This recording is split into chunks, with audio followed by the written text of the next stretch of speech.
I'm in a Lexus LC500. Next to me is a Lexus LFA. So this is Lexus' current most exciting car. That is its most exciting car ever. Now I've got a 5 litre naturally aspirated V8 with 480 horsepower. That has a 4.8 litre V10 with 560 horsepower. We're going to have a drag race, just for fun, to see what...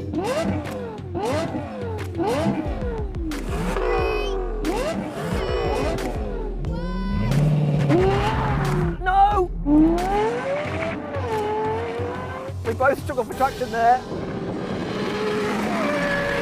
That's gone.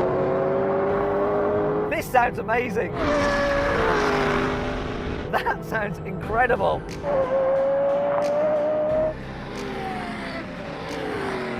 Destroyed. So that was a clear victory for the LFA.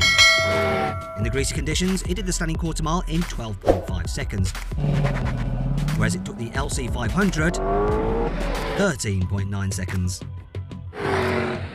Now we're going to have a rolling race from 50 miles an hour, locked in third gear, in manual mode. Let's see what happens. I'll count it in. 3, 2, 1, go!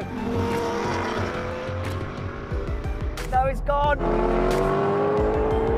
Pickup was very similar, but now, yeah, beaten.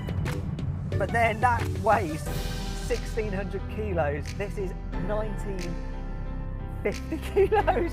He had a weight advantage, and yeah, I've got a torque advantage. 540 Newton meters compared to 480 in that, but it was all about the weight.